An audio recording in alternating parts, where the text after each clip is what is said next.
رنگ صدق رنگ دین تابدا عاقب أدبر عابدی। এটা ওই কিতাব। কোন কিতাব? লৌহে মাহফুজের মধ্যে কিতাবটা আছে। ওখান থেকে একটা ফটোকপি আল্লাহ পাক দুনিয়ার মধ্যে ছড়ায় দিয়েছেন নবীর মাধ্যমে।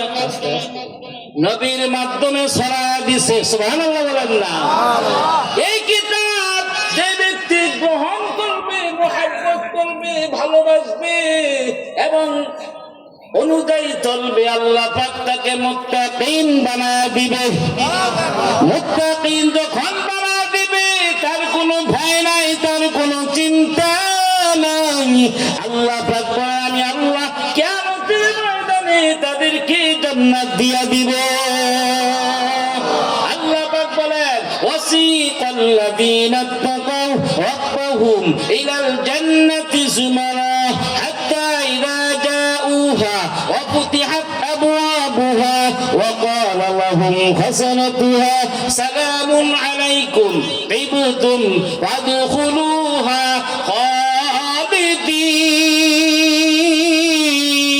খালিদিন। আল্লাহ পাক বলেন, মুত্তাকিন যারা দুনিয়াতে অর্জন করে যাবে গো, আল্লাহ পাক কঠিন কিয়ামতের ময়দানে তাদের জন্য জান্নাতের দরজা খুলে দিবে।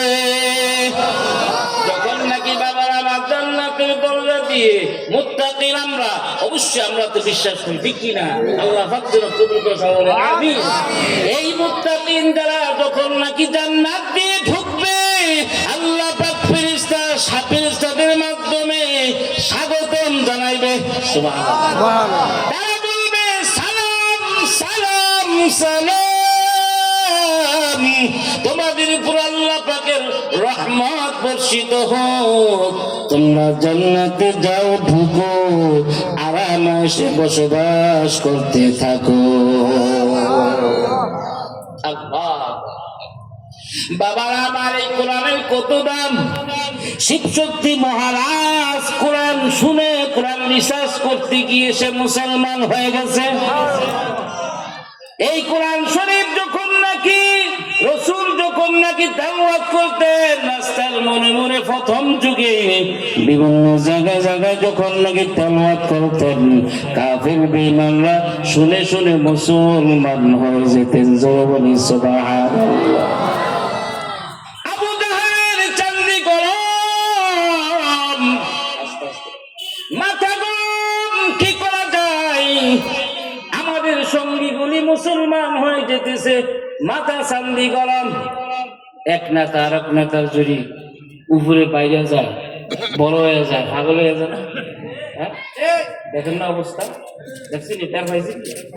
হ্যাঁ, এর বড় হয়ে যেতেছে, এর সাইজ করতে উইকেট ফালাই দিতে চলতে আছে না এরকম।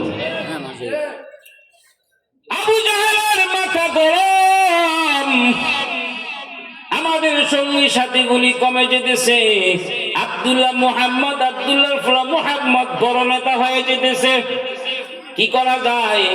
বড় একজন জাদুঘর ঠিক করলো তাকে দুনিয়া থেকে বিদায় করার জন্য। জামাতকে ঠিক করলো, অনেক টাকার বিনিময়ে জামাতকে ঠিক করলো। ঠিক করার পরে জামাত আসলো, আল্লাহ রাসূলের কাছে আসলো। আয়েশা বলিল, ও আব্দুল্লাহ মুহাম্মদ, তুমি এমন কি ইবাদত বানায় বানায় পড়াম, আমাদের সঙ্গী সাথীগুলি মুসলমান হয়ে যায়, আমাকে একটু শোনাও। আমি একজন মুসাফির, তোমার আরবি ইবাদতগুলি আমি একটু শুনতে চাই, আমাকে একটু শোনাও। কোন আরবি ইবাদতগুলি বলো। আল্লাহ রাসূল তেলাওয়াত শুরু করলেন, পড়তেছেন বাবার আমার, আদম নবী থেকে ঈসা নবী পর্যন্ত যত নবীকে যত রকমের যত সুন্দর সুর দিয়েছে, এর চাইতে বেশি সুন্দর সুর দিয়েছেন আমার নবীকে। নবী যখন সুন্দর তেলাওয়াত করে গো, জামাতের বড় ভালো লাগা শুরু হয়ে গেল। রাসূল কিছুক্ষণ পরে তেলাওয়াত